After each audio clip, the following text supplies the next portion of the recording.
Assalamualaikum warahmatullahi wabarakatuh. Kembali lagi bersama saya Eka Chandra Oktaviani di BK Sahabat Siswa. Kali ini saya ingin berbagi mengenai fitur yang ada di e-learning, khususnya e-learning madrasah. Dan kali ini saya menggunakan e-learning dari Satker saya, yaitu MTSN 2 Kota Bekasi. Nah, bagaimana sih guru BK memberikan layanan BK pada masa daring ini menggunakan e-learning? Yang pertama, seperti yang sudah kita ketahui, untuk memasuki e-learning, jangan lupa memasukkan username dan password. Lalu kita login ke e-learning tersebut.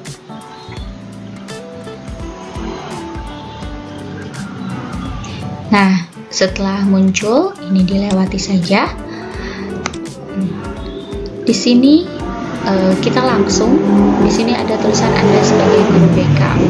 Nah, untuk sekarang saya mengampu 5 kelas sebagai guru bimbingan dan konseling, dan kita ambil contoh di kelas 8.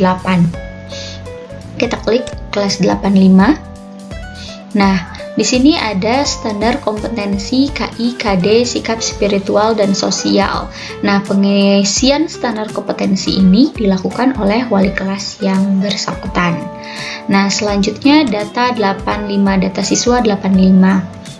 Apabila kita klik, di sini akan muncul data nama anak-anak di 85, termasuk kelas online yang sedang mereka masuk, dan mereka sedang keadaan online ataupun offline. Di sini juga akan terlihat. Nah, apabila kita ingin memberikan siswa tersebut bimbingan secara khusus dan secara pribadi, kita bisa mengklik kirim bimbingan. Nah, seperti ini misal contohnya, kita bisa mengklik layanan BK untuk misalkan Apip Liandri Putra. Nah, layanan apa yang akan kita berikan, kita bisa pilih di sini, dan kita bisa klik di sini, ketik di sini layaknya seperti chatting. Nah, sebelum ke sini, tentunya guru bimbingan dan konseling sudah memahami apa saja layanan-layanan informasi. Nah, saya akan menjelaskan sedikit mengenai informasi layanan yang diberikan oleh bimbingan dan konseling. Nah, yang pertama adalah layanan orientasi, di mana layanan ini diberikan terhadap siswa sekolah yang berkenaan dengan tatapan ke depan, ke arah dan tentang sesuatu yang baru. Layanan ini bertujuan untuk membantu individu agar mampu menyesuaikan diri terhadap lingkungan dan situasi yang baru, serta mengantarkan individu untuk memasuki suasana dan lingkungan baru. Biasanya layanan ini diberikan kepada siswa kelas 7, di mana mereka masih menghadapi masa transisi dari sekolah dasar ke sekolah lanjutan atau sekolah menengah pertama ataupun MTS. Nah, kan masih belum terbiasa dengan siklus SD dan SMP yang memang berbeda.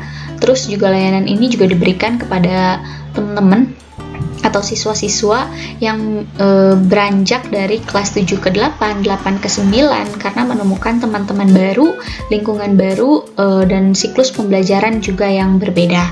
Nah, yang kedua adalah layanan informasi, di mana layanan ini berupaya memenuhi kekurangan individu akan informasi yang mereka perlukan.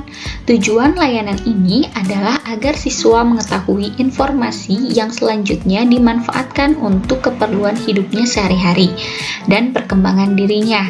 Layanan ini juga dapat digunakan untuk mencegah timbulnya masalah, pemecahan masalah, untuk memelihara dan mengembangkan potensi individu, serta memungkinkan individu atau peserta layanan yang bersangkutan membuka diri dalam mengaktualisasikan hak-haknya.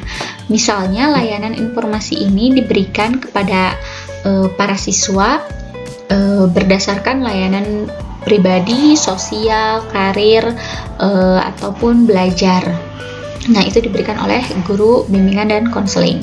Yang ketiga, layanan penempatan dan penyaluran, di mana layanan penempatan adalah usaha membantu siswa merencanakan masa depannya selama masih di sekolah dan sesudah tamat, memilih program studi lanjutan sebagai persiapan untuk kelak memangku jabatan tertentu. Layanan ini bertujuan agar siswa bisa menempatkan dirinya dalam program studi akademik dan lingkungan kegiatan non-akademik yang menunjang perkembangannya, serta semakin merealisasikan rencana masa depan.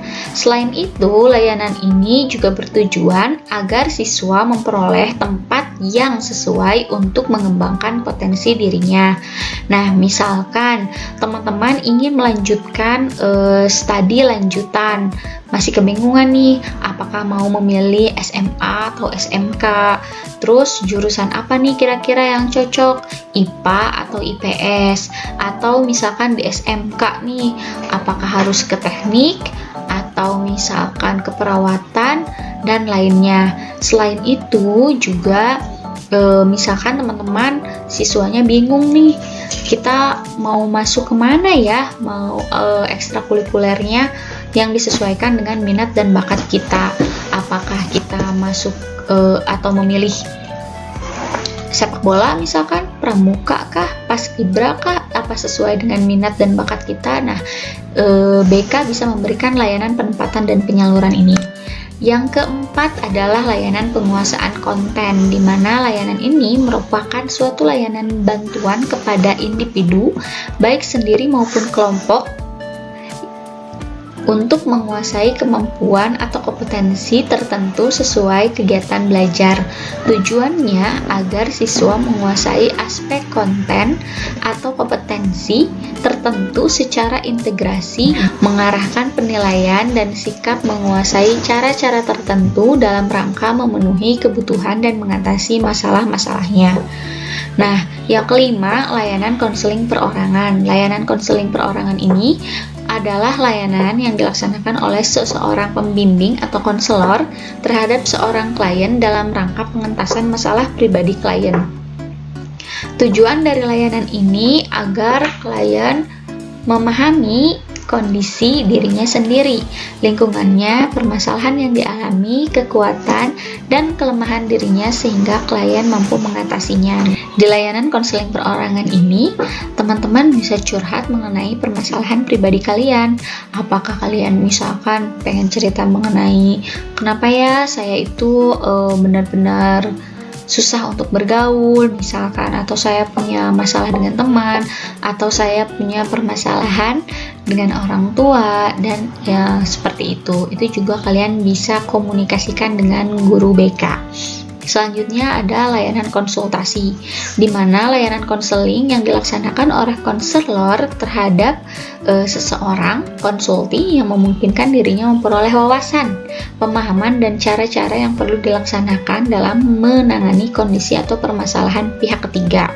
Nah, bertujuan agar klien atau siswa dengan kemampuannya sendiri dapat menangani kondisi atau permasalahan yang dialami oleh pihak ketiga. Pihak ketiga adalah orang yang mempunyai hubungan baik dengan konsulti, sehingga permasalahan yang dialami oleh pihak ketiga setidaknya sebagian menjadi tanggung jawab konsulti. Misalkan kalian punya permasalahan dengan orang tua, dengan guru, dengan teman. Nih, bagaimana ya caranya kita mengatasi permasalahan tersebut? Atau kalian masih kebingungan, nih IPA atau IPS ya gitu. Nah, sehingga kalian memerlukan layanan konsultasi ini untuk mengetahui atau mendapatkan pemahaman atau memperoleh wawasan yang bisa kalian dapatkan sebagai jawaban-jawaban dari permasalahan kalian. Nah, yang ketujuh, di sini ada layanan mediasi yang merupakan layanan konseling yang dilaksanakan konselor terhadap dua pihak atau lebih yang sedang dalam keadaan saling tidak menemukan kecocokan.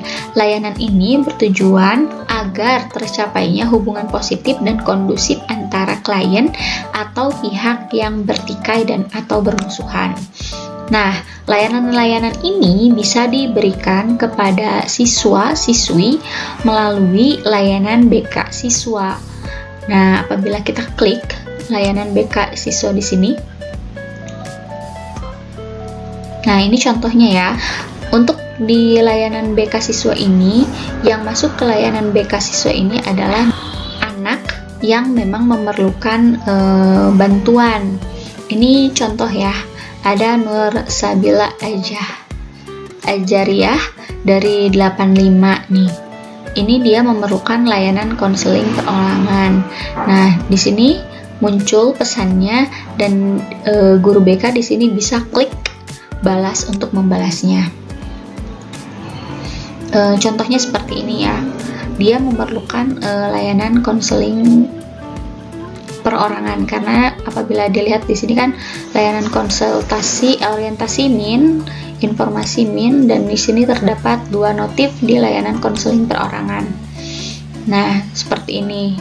Assalamualaikum Bu, nah boleh curhat. Ini contoh ya, sekedar contoh. Nah, oh begitu mengerti perasaanmu. Nah, misalkan kita mau membalas lagi, jadi bagaimana?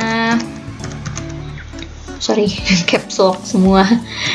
Jadi bagaimana?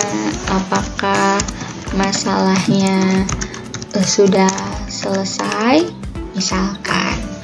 Nah, ini klik balas. Nanti balasan-balasan ini akan diterima oleh siswa yang bersangkutan. Ini untuk memberikan balasan layanan BK yang diminta oleh siswa di sini ya, di layanan BK siswa.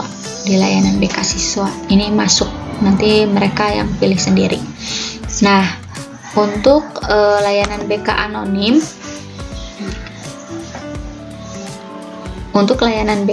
nah di sini juga ada layanan BK anonim, di mana misalkan siswa tidak ingin menyebutkan namanya karena malu. Ini ada namanya anonim, tapi masih di 85 ya, kelihatan kelasnya, cuman kita tidak bisa mengetahui siapa namanya. Nah, dia memerlukan layanan mediasi, misal ini contoh juga ya. Nah, kita balas di sini. Ini sama seperti yang tadi ya. Jadi, apakah anonim ini memerlukan layanan orientasi, informasi atau apa?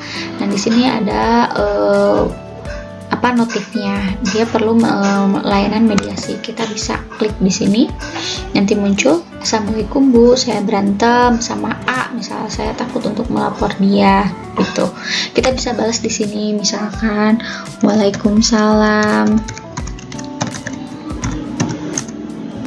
coba ceritakan permasalahannya, jangan takut,